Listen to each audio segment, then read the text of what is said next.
동학 농민운동이 1894년 고종 31년에 동학 접주 녹두장군 전봉준을 필두로 동학교도와 농민들이 합세해서 일으킨 농민운동이 동학운동입니다.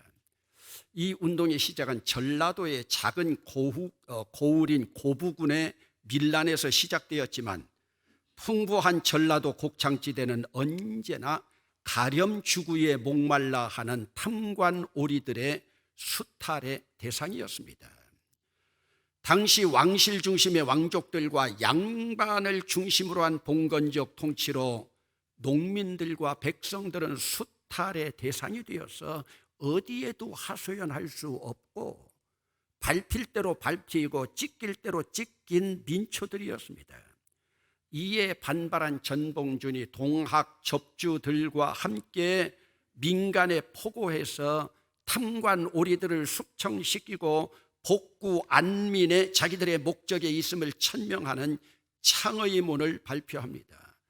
여러분, 이 창의 문에 그들이 합세해서 봉기할 것을 요청하자 근방에 1만 명의 농민들이 농기구를 들고 나왔고 많게는 11만 명까지 자원해서 동원이 되었습니다. 이 운동은 충청도, 경기도, 강원도, 황해도, 평안도까지 세력이 확대되었습니다. 동학운동이 얼마나 컸는지 자체적으로 진압하지 못해서 왕실에서는 왜군과 청나라까지 끌어들여서 진압할 정도였습니다. 결국 동학운동은 외세의 진압으로 실패로 끝났지만 여기에 참가했던 동학농민군들이 뒤에 항일 의병 항쟁의 중심 세력이 되었고 그 맥락은 3.1 독립운동으로 계승되었습니다. 그러면 여러분, 당시 통신시설도 변변찮던 이 시절에 어떻게 그들의 강령, 그들의 경문, 그들의 포고문들을 다른 지역에까지 보낼 수가 있었겠습니까? 이때 전령 역할을 했던 자들이 소위 보부상들이라고 불리어지는 보따리상들이었습니다. 그들의 통신 수단은 사발통문이었습니다. 동학농민운동의 사발통문에도 보면 백지장 위에다가 사발을 엎어서 그린 원을 중심으로 해서 참가자들의 이름을 돌려가면서 적은 통문입니다. 참여자의 이름을 순서대로 적지 않았기 때문에 또 둥그런 원 주위에다가 적었기 때문에 주모자가 누군지 드러나지 않는 이점이 있었습니다. 그리고 서명자의 동지적 결합을 강조하였고 서명자가 관의 이목을 피하려는 비밀스러운 집단이었기 때문에 서명된 문서가 관에 들어간다 할지라도 누가 주모자인지 알 수 없게끔 하는 그 지혜가 저 안에 들어 있습니다. 1919년 3월 1일 기미 독립선언서가 발표된 당시 조선 우리 민족 대표 33인의 순서는 가장 연장자인 손병희 선생과 길선주 목사로부터 시작됩니다. 이들은 먼저 누가 서명을 해야 되느냐 하는 것 가지고 고민하고 있을 때 남강 이승훈 선생이 먼저 서명하는 사람이 먼저 죽는 사람입니다라고 하는 말을 했을 때 서로 서명을 먼저 하기 위해서 자기들끼리 다퉜다고 하는 그러한 일화도 있습니다. 여러분, 요즘도 부끄러운 시국 앞에서 지성을 대표하는 대학교 교수들과 의사, 변호사들이 성명서와 더불어 그들이 서명한 서명자들의 이름이 나타나고 있습니다.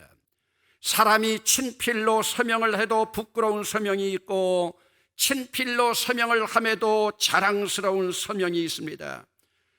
한때 이 나라를 팔아먹었던 친일파 매국노, 학부 대신 이완용, 외부 대신 박재순, 내부 대신 이지용, 군부 대신 이근택, 농상부 대신 권중현은 역사 앞에 부끄러운 을사오적의 명단들입니다. 여러분, 또 내가 직접 서명을 하지는 않았다고 해도 역사적인 기록에서 볼 때 자랑스러운 기록이 있고 부끄러운 기록이 있습니다. 여러분, 지금도 역사 인명록에 보면 목숨을 바치면서까지 애국애족을 위해서 거론했던 자랑스러운 이름들이 있는 반면에 3.1 독립선언서 33명 민족 대표 가운데도 말년에는 친일 정책으로 친일파가 되어서 지탄을 받는 이름까지 등장하게 됩니다. 여러분, 오늘 성경 본문 10장 말씀을 시작하는 모습을 보면 서명한 사람들의 이름이 나타납니다. 그러면 여러분, 이들 서명자들은 과연 누구들일까요? 오늘 우리와 많이 관련이 있기 때문에 그들의 이름을 읽지 않고 넘어갔습니다마는 3000년 동안 이들의 이름이 전해 내려올 때 이들과 관련된 그 자손들은 얼마나 자랑스러운 모습이었을까를 생각해 봅니다. 여러분, 오늘 본문 10장 1절의 시작이 이렇게 됩니다. 그 인봉한 자는, 이렇게 시작이 됩니다. 여기서 인봉이라고 하는 것은 시그너처, 사인했다고 하는 말입니다. 그러면 그들이 사인한 것이 무엇인가?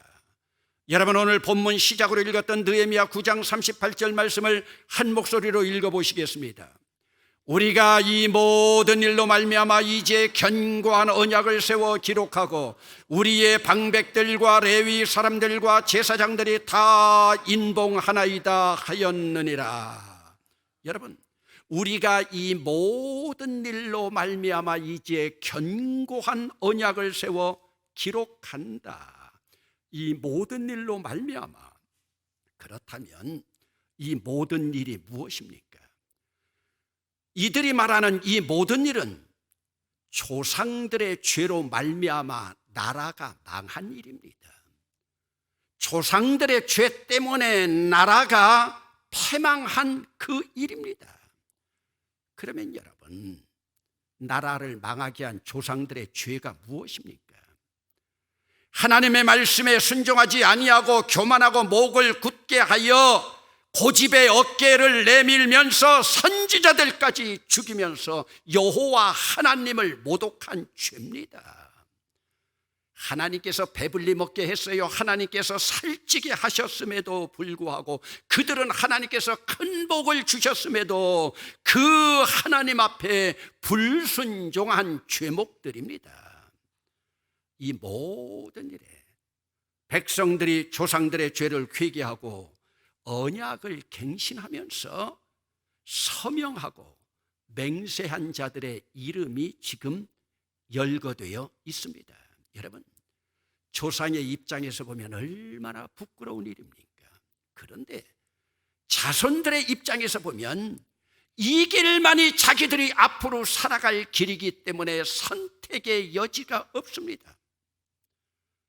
1979년 독일에서 홀로코스트라고 하는 영상이 4부작으로 방영되었을 때 서독 인구의 3분의 2가 넘는 2천만 명 이상이 그 영상을 시청했답니다. 이때 이 방송은 전 세계에 굉장한 충격을 주었어요. 독일에 살고 있던 유대인 가족이 가스실에서 죽어가는 생존의 과정을 적나라하게 보여주었기 때문입니다. 여러분, 이런 사실을 목격하지 못하고 전쟁 이후에 태어난 신세대들이 질문을 합니다. 이게 정말로 우리 부모 세대들의 삶이었냐고요. 우리 부모 세대가 유대인들을 그만큼 학살하고 가스실에 죽였냐고요. 종교개혁을 이룬 기독교 국가인 독일이 600만 유대인들을 가스실로 보낼 때 예수 믿는다고 하는 아버지 어머니는 어디 계셨냐고요. 예수 믿는 아버지 어머니는 이 당시에 무슨 일을 했냐고요. 여러분, 먼 훗날 우리 자녀들이 오늘을 사는 우리들에게, 문재인 정권이나 박근혜 정권에 살아가던 우리들에게 이런 질문을 할 때 오늘 여러분들은 어떤 대답을 준비하고 있습니까? 여러분들은 태극기를 들었다고 대답할 것입니까? 촛불 들었다고 대답할 것입니까? 아니, 나는 어느 편도 아닌 침묵하는 편에 속했다고 여러분 대답할 것입니까? 여러분, 사실 자손들에게 부끄러움을 안겨주었던 이스라엘 조상들도 이미 하나님 앞에서 출애굽기 24장에서 그들이 언약식을 할 때 하나님의 이 모든 말씀을 우리가 준행하리이다 다짐을 했고, 모세의 언약의 피로 맹세까지 했었습니다. 그런데 그 언약도 세월이 흐르면서 흐지부지되고 언약의 주도권을 가지고 있었던 하나님을 모독하기에 이르게 됩니다.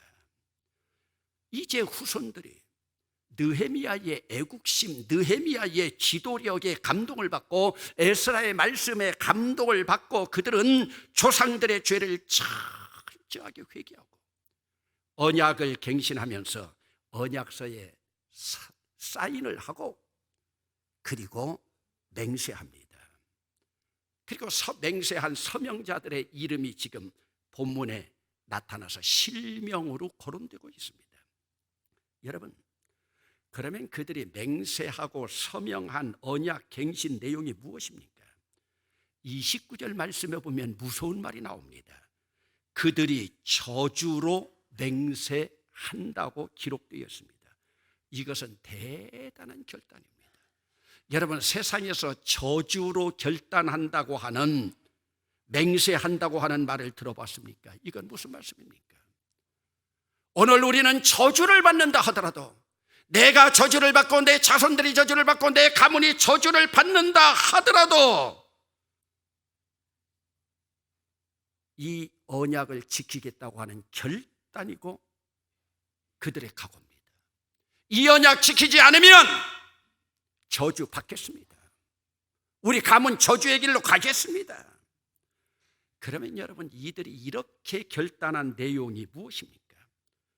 먼저 그들은 이방의 자녀들을 데려오지 않겠다고 결단합니다. 이것은 오늘날 말씀으로 보면 국제 결혼하지 않겠다고 결단하는 맹세가 아니라 이방의 더러운 관습이나 이방의 우상신을 섬기지 않겠다고 하는 그들의 맹세입니다. 여러분, 성경에 나타나 있는 가장 지혜로웠던 왕이 누굽니까? 솔로몬 아닙니까? 그러면 그렇게 지혜로웠던 솔로몬 왕이 왜 무너졌습니까? 여러분, 성경에 보면 우리나라 역사에서 광개토 대왕처럼 나라를, 국토를 가장 많이 넓혔던 북왕국의 아합 왕이 왜 무너졌습니까? 그들은 바로 이방 여인을 아내로 맞으면서 그 아내들이 섬기던 이방 신을 우상으로 받아들인 것이 그들이 망하고 무너지게 된 원인입니다. 아합이 왜 북왕국의 가장 악한 왕이 되었습니까? 그의 아내 이세벨이 섬기던 바알을 받아들이면서 여호와 하나님을 예배하지 않았기 때문입니다. 여러분, 이스라엘 백성들의 이 결단은 언약 백성으로서의 신앙의 지조를 다시 확립해서 전통으로 이어가겠다고 하는 맹세이기도 합니다. 그러므로 신앙의 전통을 이어간다, 신앙의 가문을 이어간다고 하는 것이 우리에게 얼마나 큰 복이고, 이것이 우리에게 복이기에 우리의 사명이요, 우리의 미션이고 우리의 책임입니다. 여러분, 때로 결혼 정년기가 된 자녀의 결혼 문제로 목사에게 상담해오는 교인들이 있습니다. 여러분, 우리 자녀들이 믿지 않는 배우자를 선택했을 때의 공통적인 대답입니다. 목사님, 제가 전도를 하도 하지 못하니까 저에게 전도하라고 하는 사명으로 믿지 않는 며느리, 믿지 않는 사위를 주신 것 같아요. 목사님, 제가 전도할게요. 여러분, 오늘 여러분의 가정의 이야기, 여러분 자녀들의 이야기가 아닌가요? 여러분, 그래서 전도가 되던가요? 여러분, 자녀들의 결혼이 중요한 것이 아니고 믿음의 전통을 이어가는 것이 더 중요합니다. 그래서 여러분, 어떤 가정에서는 예수 믿지 않으면 결혼할 수 없다고 단호하게 나아가니까 서로 사랑하고 교제하던 두 젊은이들이 세례받기 위해서 신앙생활 먼저 열심히 하고 문답하고 세례받고 결혼하는 그 자녀들을 보았습니다. 오늘 여러분 이만큼 여러분들이 단호합니까? 여러분 결혼 늦어지는 것이 문제가 아닙니다. 자녀들 여우살이가 문제가 아닙니다. 결혼하고 예수 믿게 한다고요?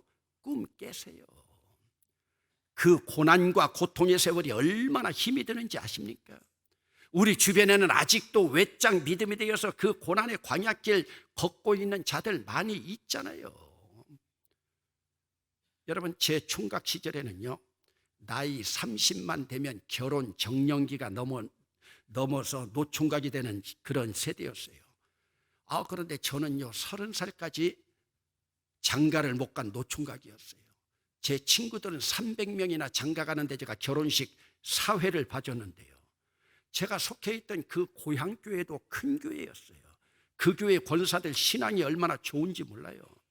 그런데 그들 가운데 딸을 가지고 있는 권사들이요, 자기 사윗감으로 믿음만 좋으면 된다고 늘 말해왔어요. 그러면서 자기들끼리요, 우리 교회 총각 가운데 믿음 가장 좋은 총각은 희종이밖에 없다. 그 희종이가 저요. 그런데요, 막상 저를 사위 삼는 권사 한 사람도 없었어요. 믿음 좋은 사위 구한다고 하면서요, 믿음 좋다고 하는 그 권사들이 뒷구멍으로는요, 믿음보다는요 재산 보고 돈 더 많이 따지고 있더라고요. 이때부터 저는 솔직히 권사들을 싫어하기 시작했어요. 얼마 전에 제 고향 교회에 갔더니요, 그 당시 저를 사위에 못 삼아 아쉬워하던 권사를 봤어요. 속으로 쌤톤이라고 쾌재를 부리면서 때는 늦었습니다 소리 질렀어요. 속으로요. 여러분, 가정 꾸리는 것이 중요한 것이 아닙니다. 믿음의 가정을 꾸리는 것이요. 왜요? 그 가정에서 또 자녀들이 태어나잖아요. 여러분 후손들이 태어나잖아요. 여러분, 그러기에 오늘 우리가 신앙의 유업을 이어가는 가문이다. 이것이 하나님 앞에 복받는 비결인 줄로 믿습니다. 그 다음으로 이스라엘 백성들은 안식일과 성일과 절기를 철저히 지키겠다고 사인하고 하나님 앞에 맹세합니다. 그러면 여러분, 안식일과 성일과 절기가 무엇을 의미합니까? 하나님 앞에 예배를 의미합니다. 여러분, 예배를 위해서는 주일 성수가 필수입니다. 여러분, 주일은 하나님 앞에 예배 제일 주의로 살아가겠다고 하는, 성수주일은 바로 그 서약에 사인을 하는 것입니다. 여러분, 주일은 나의 것이 아닙니다. 주님의 날입니다. 주님의 것 도적질하지 마세요. 도적질하고 도적질인 줄도 모르고 있는 것이 우리의 문제예요. 예배라고 하는 것은 철저하게 하나님의 영광만을 위해서입니다. 여러분, 오늘도 우리가 예배하면서 하나님의 영광을 위하여 나가고 있는지 살펴보아야 돼요.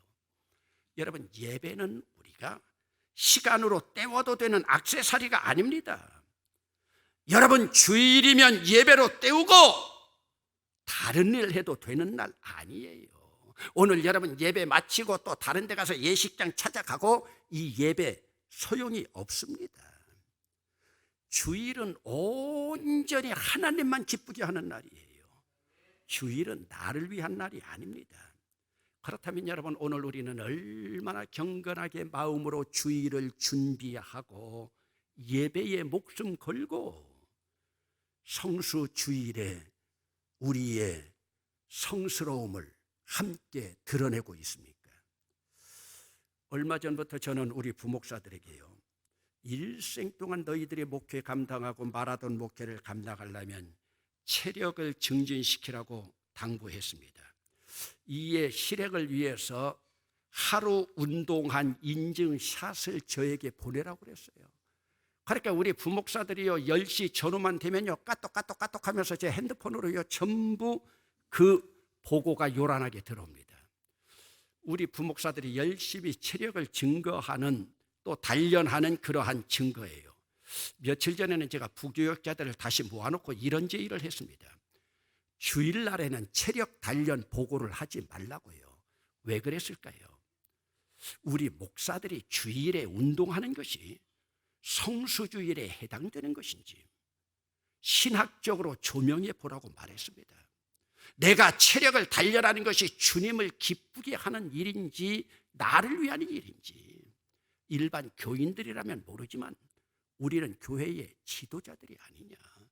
지난 7, 8월 오후 예배가 없을 때에 오전에 예배 때우고 오후에 등산 가고 하는 것이 하나님을 기쁘게 하는 일이냐, 나를 기쁘게 하는 일이냐. 왜? 우리는 목사로서 교인들 앞에서 모범을 보여야 할 것이므로 이것을 신학적으로 입증하고 거기에 맞게 처신하고 주일은 목사에게 보고하지 말고 우리끼리 스스로 판단해서 하나님 앞에 부끄러움이 되지 말자고 다짐한 적이 있습니다. 여러분, 하나님 앞에서 참회 기도할 때, 오늘은 여러분 참회 기도할 때 무슨 기도했습니까? 시기하고 질투하고 아내에게 좀 잘못하고 여러분 그런 것들, 좀 도둑질한 것들, 그런 것들 여러분 회개했습니까? 아닙니다. 하나님 앞에 주일을 거룩하게 보내지 못한 죄가 먼저 회개돼야 됩니다.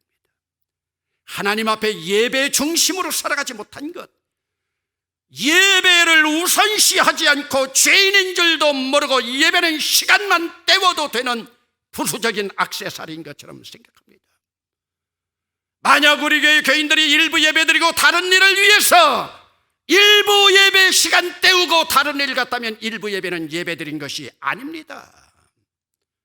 여러분, 안식일과 성일, 하나님을 기쁘시게 하는 제사 드리면서 맹세하는 이것이 그들의 언약이었습니다. 여러분, 안식일을 의미하는 원어인 사바트, 이 단어는 중단한다, 쉰다, 떼어 놓는다는 의미입니다. 안식일은 하나님 앞에 예배하기 위해서 모든 일을 중단하고 따로 떼어 놓아야 하는 날입니다. 그리고 이 예배를 온전하게 드리기 위해서 오늘 본문에 여러분 나오지 않습니까? 첫 열매인 11조까지 떼어서 하나님께로 돌려야 합니다. 이것이 하나님께서 우리를 복으로 인도하시는 길이에요. 많은 사람들이 복 받기는 원하지만 복 받는 길을 걸어가지 않습니다. 이것이 바로 하나님 앞에서 복 받는 선악과입니다. 하나님께서 천지를 창조하시고 제일 먼저 일곱째 날 복 주시고 선악을 알게 하는 나무의 열매를 먹지 말라고 말씀하십니다. 선악을 알게 한다는 뜻이 무엇입니까? 선과 악을 분별하기 위해서 머리로 통박 굴리지 말라는 뜻입니다. 하나님 앞에 예배하는 성수주일과 11조는 신앙생활에서 선과 악으로 따지지 말고 하나님의 것이니 건드리지 말라는 말씀이에요. 그러면서 여러분, 오늘 본문에서 가장 많이 등장하는 단어가 무엇입니까? 32절, 33절, 34절, 35절, 36절, 38절, 39절에 하나님의 전, 여호와의 전이라는 단어가 나옵니다. 무려 9번이나 오늘 본문에서 등장합니다. 오늘 본문 32절에 우리가 또 스스로 규례를 정하기를 해마다 각기 세겔의 3분의 1을 수납하여 하나님의 전을 위하여 쓰게 하되, 한번 따라합시다. 하나님의 전을 위하여. 여러분, 우리의 물질도, 우리의 11조도, 우리의 토지 소산의 만물과 첫 열매도, 우리의 맏아들과 가축의 초태생도, 처음 익은 열매와 토산품 포도주까지 우리 하나님은 여호와 하나님을 향하여 나아가기를 원합니다. 첫 번째의 모든 것은요, 하나님은 우리들이 성전을 위한 사람일 뿐만 아니라 성전을 위한 사람은 성전의 사람이 됩니다. 성전의 사람은 바로 성령이 거하는 전이기에 성령의 사람입니다. 그러기에 성전의 사람은 말씀 예전과 성만찬 예전을 통해서 예수 그리스도의 언약의 핏부림으로 존귀한 자들이 됩니다. 여러분, 이스라엘 백성들도요, 그들이 예배 드리기 전에는 시내산에 올라갈 수가 없었습니다. 시내산에 올라가면 모두가 다 죽었어요. 그러나 그들이 말씀 예전과 성례전 예전에 참여하고 모세의 언약의 핏부림을 받았을 때 그들은 하나님을 뵙고 먹고 마심에도 불구하고 죽지 아니하고 하나님을 대면했다고 기록하고 있습니다. 이것이 바로 천국 백성의 언약의 삶입니다. 오늘 우리는 예수 그리스도의 십자가의 보혈로 말미암아 이미 천국 백성이 되었고, 오늘 우리는 종교개혁자들이 발견한 것처럼 만인 제사장이 된 줄로 믿습니다. 여러분, 오늘 이 시대에 우리도 하나님 앞에 이제는 그 언약에 맹세해야 됩니다. 여러분들이 이미 세례받을 때도 여러분들이 서약했고 맹세했지만은 오늘 우리 교회 창립 70주년을 맞이하는 이 생일에 새롭게 70주년 기념관을 건축하면서 우리는 새로운 언약 공동체로 맹세하고 서명하여서 이 시대 우리의 명단을, 서명자의 명단을 남겨야 합니다. 여러분, 오늘부터 우리는 영적 각성의 대부흥운동을 위해서 서약에 참여하고 맹세하고 사인해야 됩니다. 그러기 위해서 오늘 우리는 이번 한 주간 동안만이라도 주일 말씀을 묵상하면서 함께 묵상할 사람을 하나님 말씀을 나눌 사람을 찾고 성전의 사람이 되어서 예배를 소중히 여기면서 11조의 삶을 철저히 지키겠다고 다시 한번 언약을 갱신하면서 심령 대부흥운동에 서명하며 복받는 길로 나갈 수 있기를 주의 이름으로 축원합니다.